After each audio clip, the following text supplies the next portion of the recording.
ఈరోజు తొలి ఏకాదశి సందర్భంగా దక్షిణాయన కాలంలో వచ్చేటటువంటి ఈ తొలి ఏకాదశి రోజు శ్రీ శ్రీ సద్గురు రామానంద స్వామి ఆశ్రమం నుంచి ప్రతి సంవత్సరము నడిచేటటువంటి ఆనవాయితీ పద్ధతి ప్రకారంగా 16 సంవత్సరములు కాబడుతున్నది.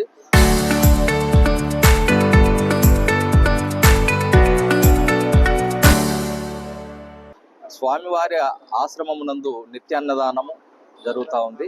ప్రతి పౌర్ణమి రోజు కూడా ఆత్మజ్ఞానము మరి ప్రపంచ శాంతి కొరకు ప్రజలకు కావలసినటువంటి జ్ఞానాన్ని బోధిస్తూ ఈరోజు తర్తూరు రంగస్వామికి పాదయాత్ర సందర్భంగా బయలుదేరుతూ ఉన్నాము. అదేవిధంగా ఈ తొలి ఏకాదశి సందర్భంగా పాదయాత్ర ముఖ్య ఉద్దేశం ఏమనంటే ప్రజలంతా కూడా సుఖంగా, ఆరోగ్యంగా, శాంతియుతంగా ఉండాలని, ప్రపంచమంతా కూడా ఆయురారోగ్యాలతో, అష్టైశ్వర్యాలతో సుఖంగా, సంతోషంగా ఉండాలని ఆ సంకల్పముతో స్వామివారు ఈరోజు పాదయాత్ర ప్రారంభించారు. ఇది 16 సంవత్సరం జరుగుతున్నది. నా పేరు శ్రీ పద్మానంద యోగి, శ్రీ భగవాన్ ధన్వంతరి యోగాశ్రమం అధ్యక్షుడు. ఈ తొలి ఏకాదశి పాదయాత్ర ముఖ్య ఉద్దేశం ఏమనగా, మహావిష్ణువు ఇది దాదాపు కొన్ని కోట్ల వేల సంవత్సరాల నుంచి నడిచినటువంటి పాదయాత్ర. ఇది మనకు మహారాష్ట్రలో ఒక్క నెల రోజులు ఇప్పటి వరకు లక్షల మంది నడుస్తూ క్యూలనే పండుకొని అక్కడే ప్రసాదం స్వీకరిస్తూ, అది కూడా దొరికినా దొరకకపోయినా పాండురంగని పాదం ముట్టుకోవాలి. ఈరోజు పాండురంగని దర్శనం కావాలి, ఆయన పాదధూళి మన శిరస్సుపై పడాలి. అలాంటప్పుడు మనకు రోగాలు కానీ, సంతానం లేని వాళ్ళు, పాడి పంటలు, వర్షము, ముఖ్యంగా వర్షము రావటానికి ఈ ఒక ముఖ్య ఉద్దేశ కార్యక్రమం మనందరి ప్రజా శ్రేయస్సు కొరకే చేయడం తప్ప ఏ ఒక్కరి కొరకు కాదు, స్వామి కొరకు అంతకు కాదు. ఇది అందరి ఒక యోగక్షేమాలు కోరుతూ ఇది 360 రోజులు హరే రామ రామ రామ హరే హరే, హరే కృష్ణ కృష్ణ కృష్ణ అని మనం స్మరణ చేసుకుంటూ, ఈ ఒక్క రోజు మాత్రము మనకెందుకు వచ్చిందంటే దక్షిణాయనంలో పాండురంగ దర్శనం చేసుకుంటే జన్మ తరింప చేసుకుంటున్నాము, మరి జన్మ లేకుండా పోతుంది. ఇది ఒక ముఖ్య ఉద్దేశం. కాబట్టి ఈ కార్యక్రమానికి మన రాష్ట్ర యాదవ సంగమ డైరెక్టర్, కార్పొరేషన్ డైరెక్టర్ గారు వెంకటేశ్వర్లు మాకు 20 సంవత్సరాల నుంచి ఆశ్రమానికి ఎనలేని సేవ చేస్తూ, ఈరోజు ఒక సీఎం గారు వచ్చినా సీఎం గారిని పక్కకు పెట్టి మాది, మా ఆశ్రమం, మా స్వామి, మేము ఉండాలనేది కృత నిశ్చయమై తెల్లవారుజామున 6ంటికే ఆశ్రమం చేరుకొని మాతో పాదయాత్ర చేస్తున్నాడు.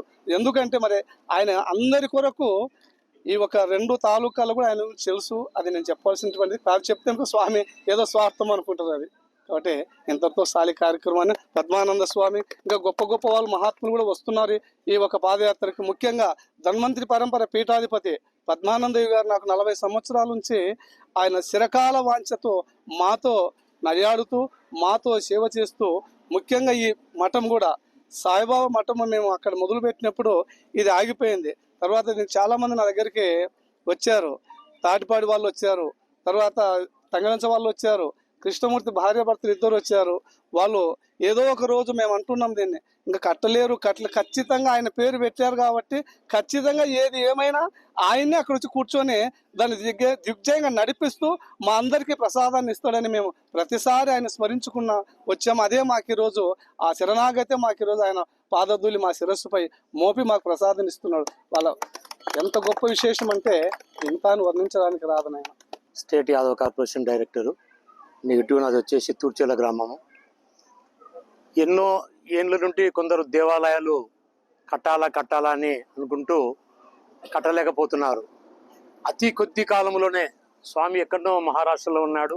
మహారాష్ట్రలో ఉంటూ మన రాష్ట్రమే, మన నందికొట్కూరు వాసే స్వామిదైతే, కానీ చిన్నప్పటి నుండి అక్కడ పోయినాడు. వచ్చిన తర్వాత అతి కొద్ది కాలంలోనే జూటూరు దగ్గర అంత పెద్ద దేవాలయం ఏర్పాటు చేసి ఈరోజు కూడా ఎక్కడి నుండి వచ్చే భక్తులకు, కర్ణాటక నుండి వచ్చే వాళ్ళకు కూడా భోజన వసతులు ఏర్పాటు చేసుకుంటూ, అదే విధంగా భక్తులు కూడా రూములు ఏర్పాటు చేసినారు. ఎక్కడి నుండి వచ్చిన స్వాములు కూడా అక్కడనే విశ్రాంతి తీసుకుంటూ మళ్ళీ మరుసటి రోజు శ్రీశైలం పోతున్నారు. ఈరోజు గొప్ప విషయం ఏమంటే స్వామి ప్రతి పౌర్ణమి రోజు, ఈ ఏకాదశి రోజు ఆయనకు తర్తూరు రంగనాథ స్వామి దగ్గరికి పోతే మన నియోజకవర్గమే కాదు రాష్ట్రం అంతా బాగుంటుంది అనేది స్వామి ఉద్దేశము.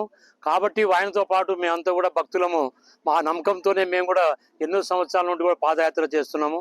అదేవిధంగా మా కృష్ణమూర్తి సారు వీళ్ళు దంపతులు కూడా ఇక్కడ దేవాలయం ఏర్పాటు చేశారంటే ఇక్కడ కూడా పూజలు బాగా జరుగుతున్నాయి. కాకపోతే మనకు నందికొట్కూరు దగ్గర సాయిబాబా దేవాలయం, అక్కడ వెంకటేశ్వర స్వామి దేవాలయం ఉంది, ఇక్కడ ఉంది. మన నందికొట్కూరు ప్రాంతంలోనే దండిగా కూడా సాయిబాబా దేవాలయాలు ఉన్నాయి. బాగా వెలిసి ప్రజలు కూడా అందరూ కూడా ఈ దేవాలయాలు అంటే బేసారం రోజు ఖచ్చితంగా వస్తున్నారు. ఈ దేవుని మీద సాయిబాబా మీద నమ్మకంతో ఈ పండుగ సందర్భంగా అందరూ భక్తులు, రైతులు, అట్లా పోతే ప్రతి ఉద్యోగస్తులు అందరూ కూడా బాగుండాలని కోరుతూ ఈ అవకాశం ఇచ్చినందుకు అందరికీ ధన్యవాదాలు. స్వామి మనకు జూటూరుకు ఈ సంవత్సరము రేపే పౌర్ణమి రోజు తేరు కూడా చేపించిన తర్వాత కూడా రేపు అదే మొదలు పెట్టి స్టార్ట్ చేస్తున్నాడు. రథం కూడా ఇక్కడ ప్రాంతంలో లేవు, గురుపౌర్ణమి కాబట్టి మీరంతా కూడా మీ వాళ్ళకు కూడా ప్రెస్ వాళ్ళకు కూడా ఎవరికైనా తెలియపరచాలని కోరుతున్నాం.